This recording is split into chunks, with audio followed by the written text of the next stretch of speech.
What if I told you Pennywise the Dancing Clown wasn't just a monster from the void, but a real man first? A man with a family, a daughter, a career, and dreams that were slowly falling apart. Welcome back to your nerdy show. I'm your host, Spoiler Master. Today, we're diving deep into the origins of Robert Bob Gray, the human being who became the inspiration, the skin, and the trap that it would use to terrify generations of children. This isn't just a story about a monster. This is a story about obsession, loss, and how something ancient found the perfect human mask. Let's break it all down.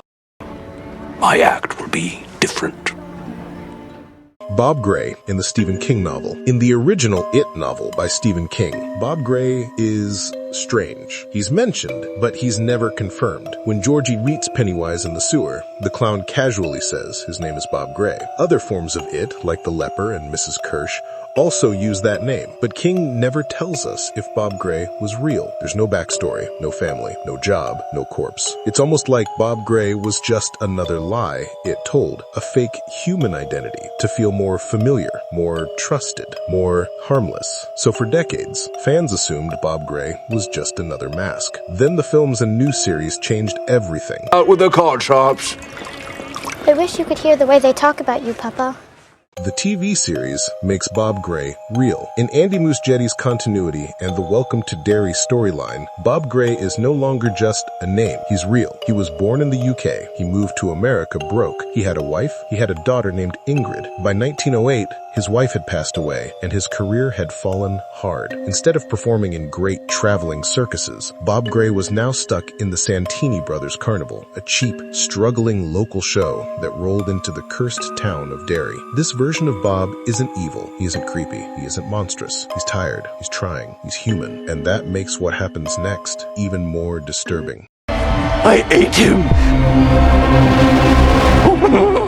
Life as Pennywise before the monster. Bob Gray performed as Pennywise the Dancing Clown, and at this point, Pennywise wasn't a horror icon. He was a slapstick clown. He tripped on stage to make kids laugh. He fumbled props. He played the fool. And the kids loved him, but the show makes one thing very clear. Bob is slipping. During one performance, the kids rush the stage, rip off his wig, and basically turn his act into chaos. What's meant to be joyful feels humiliating. Later that night, Bob talks to Ingrid. He promises her that one day he'll make it back to the big show, the real circus, the kind that matters, the kind that people respect. He wants to matter again. And that's when Ingrid reveals something that changes everything. Periwinkle show! Ingrid becomes Periwinkle. Ingrid shows Bob that she's made her own clown outfit. She wants to be part of the act. Bob is stunned, but proud. He teaches her how to present herself. He helps her fix her bow. He gives her a name, Periwinkle. Not just any name. It was the stage name of Bob's dead wife. This moment is sweet and tragic because you can feel it. Bob isn't just training Ingrid. He's trying to resurrect what he lost, his wife, his career, his glory. And somewhere out there, something ancient is watching all of it. Stop it! Shut up! The night It finds him. Later that night, Bob sits at the end of the carnival. He's smoking, he's drinking, he looks tired. And from the woods, a boy appears. At first, this kid seems normal, quiet, polite. Then the boy says something strange.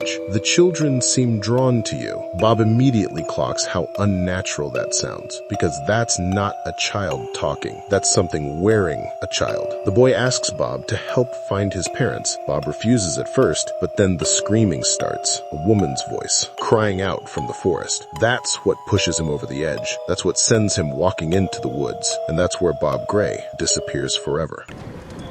Show's that away. Scram. What happened to Bob Gray? The official story told to Ingrid? Bob was dragged away by wolves. The proof they give her? A bloody handkerchief with RG stitched into the corner. But we know the truth. There were no wolves. There was only It. The entity studied Bob, watched how children reacted to him, saw how easily they trusted him, how easily they followed him. So it killed him, devoured him, and took his face, not as a disguise, but as a tribute to the perfect trap. From that point forward, Pennywise wasn't just a clown. He was Bob Gray's shadow, a broken mirror, a stolen skin. Who are you? Why, I'm Pennywise. Ingrid's Obsession, 1935 and 1962. This isn't just Bob's story, it's Ingrid's too. In 1935, grown-up Ingrid encounters Pennywise while escorting a girl named Mabel through Juniper Hill Asylum. When she sees him, she doesn't scream. She recognizes him. She thinks it's her father. It is confused, then amused. It chases them, devours Mabel, then transforms briefly into Bob Gray, not the monster, but the memory. Young, soft, familiar. He tells Ingrid not to be scared, tells her he'll explain everything, and then he lets her live. That breaks her. She becomes convinced her father is being possessed, that he's trapped inside the monster, that she can save him. By 1962, she's taken on the mantle of Periwinkle fully, stalking victims and trying to force it to reveal Bob again. And during the black spot attack, she finally learns the truth. Bob isn't trapped. Bob isn't possessed. Bob is dead, and it is just wearing what remains of him. That realization is what shatters her mind. She gets deadlighted, hypnotized, mentally destroyed, because everything she built her life around was a lie. I'm done being scared. I can't hear you. What? 2016, why it still uses the face. By the time we reach 2016, it is still using Pennywise. Not because it needs to, because it likes it. The face works. The smile works. The memory works. And it uses that same face to terrorize Beverly Marsh and the new generation of victims. Bob Gray is long gone, but the trauma he left behind still fuels the monster. Unseen scene, what the show is hiding. One important detail. We never actually see it kill Bob Gray. We never see the body. We never see the feeding. The show cuts away, and we know the timeline is going back to 1935 in season 2, 1908 again in season 3, which suggests something simple. We haven't seen the full truth yet. Did it simply kill him, or did Bob witness something that changed him before death? Was he tortured? Was there a longer ritual? Was Bob Gray's soul somehow bound to the form? Nothing's confirmed, and that mystery is intentional. What's the matter? Do I have face? Did Stephen King base Bob Gray on a real killer? There's an interesting real-world parallel. Stephen King never confirmed it, but fans have connected Bob Gray to Albert Fish, a real serial killer nicknamed the Gray Man. Fish was a child murderer and cannibal. The name overlap, the nature of it, the consumption of children. It's probably inspiration, but never officially stated. Still, it adds an extra layer of horror when you think about it. You feel him right now, yes? Stop! He's reaching out!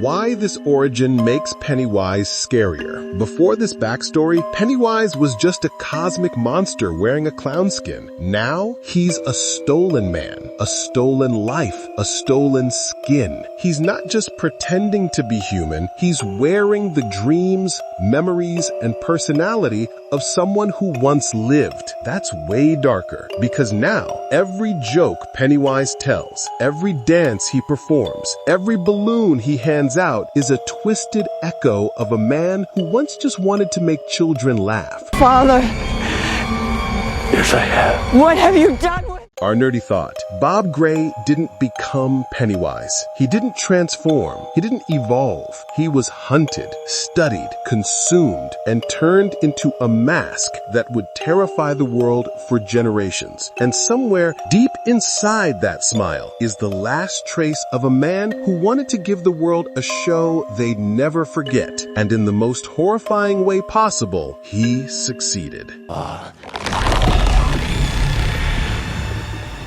What the heck, I'll laugh anyway.